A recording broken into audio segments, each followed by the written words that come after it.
yesterday we did a live that was reacting to a story that was published by dailymail.uk, basically showing images of LeBron partying until 4 a.m. in the morning with his friends after the Lakers got eliminated, right? So we talked about, I thought someone was injured, right? We did that. Some people reacted to it. People like Skip Bayless went out there and said they didn't believe the injury story. You have that as well. So apparently LeBron did a sit down with his co-host on the podcast Mind the Game. And while they were talking about that, typical LeBron is just out there trying to plant more narratives. And he's up there basically talking about, it shouldn't be a surprise that we lost. I mean, it shouldn't be a surprise because the fact of the matter is we didn't have a good enough team, which ties into the oldest narrative that LeBron has tried to push throughout his career and his supporters try to push, which is LeBron James doesn't have enough help. LeBron never has enough help. Now he didn't have enough help. And essentially, this is the story that LeBron was trying to paint for why he didn't lose, why he lost, and why he's 100% at peace with it. As I'm listening to this dude, I'm like, this dude is just up there crying about the fact that he doesn't have enough help and realizes that he will never catch Michael Jordan. So what we want to do is want to play what this guy had to say here, and I'm going to come back and continue on the show. Take a listen to LeBron's comments there. The superstar duo LeDoncic wasn't enough as the Lakers were bounced from this year's playoffs in an early first-round exit. 4-1 series loss to Minnesota. Luka averaged 30.2 points per game, while LeBron averaged 25.4 a game. However, James made it clear on the Mind the Game podcast that the duo can't do it all by themselves. Take a listen. I've definitely learned over the years that teams win championships. Mm-hmm. And, it's never, always.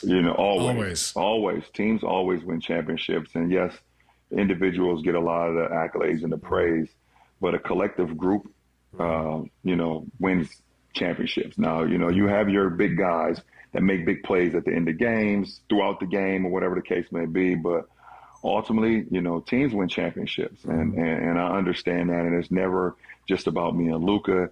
It was never just about, Anthony Edwards and Julius Randle. It was always Minnesota versus the Lakers, and I understand that. And I am at a point in my career now where I don't lose sleep over that. Like, how did me and Luka lose? Right, Well, yeah. There's 8 other guys on the floor. Yeah. So you heard what LeBron James had to say. What are my thoughts on this? I don't think we should be taking this seriously. And to me, it just sounds like a bunch of excuses. You're now telling me you don't have enough help, even till today? You're still saying you don't have enough help? Folks, let's break it down to the ground.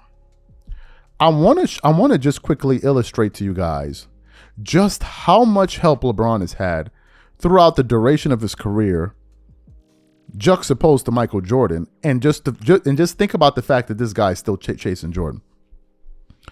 Out of all of Michael Jordan's teammates that were ever all-star players, the cumulative all-star appearances of all of the players that Michael Jordan called teammates, their cumulative all-star appearances is 10. 10. Do you know the cumulative all-star appearances that that LeBron has played with in terms of the talent level throughout the course of his career? About 140. Now, what that is doing is illustrating the disproportionate amount of talent, or rather, let's use the word help, LeBron has had throughout the course of his career versus that of Michael Jordan. LeBron fans like to say, oh, you only act like Michael Jordan's career started in 1991. We're like, no, his career started much earlier. As if to say, well, Jordan was losing all those years. But yeah, but there's a fundamental wrinkle. And the fundamental wrinkle is the following. For the first 6 years of Michael Jordan's career, he didn't play with a single all-star teammate.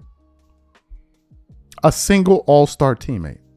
In the first year he played with an all-star, he won 3 championships in a row. Are you also aware that Michael Jordan has only lost 1 playoff series? I'll repeat it. 1 playoff series when he had at least 1 all-star teammate? Can LeBron say the same? Go back and think of some of Michael Jordan's Chicago Bulls teammates. How many of them do you even remember? And how many of them come to your mind when you're talking about top 75 guys? 2. Dennis Rodman, Scottie Pippen. The rest of them are just role players. Horace Grant, he was an all-star, but he ain't no Hall of Famer, at least last time I checked.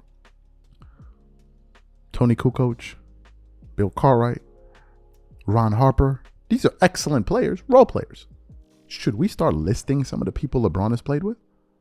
Just the all-star, the top of the shelf. Kyrie Irving, Kevin Love, Chris Bosh, Dwayne Wade, Ray Allen. At one point in time, he even played with Derrick Rose, but we're not going to include him because he was basically hurt. Derrick Rose, fine, we'll remove him. Rajon Rondo, Shaq, Anthony Davis, Luka Doncic. Who else is left? Who else is left? And out of all of that, your excuse is we didn't have enough help? That's the excuse? We didn't have it's just more and more excuses. It's like, here guys, here's the reason I can't catch Jordan. When the fact of the matter is, not only have you had more help than Michael Jordan, you have had more time than Jordan to catch him. LeBron is going on 22 years, sitting on 4 championships.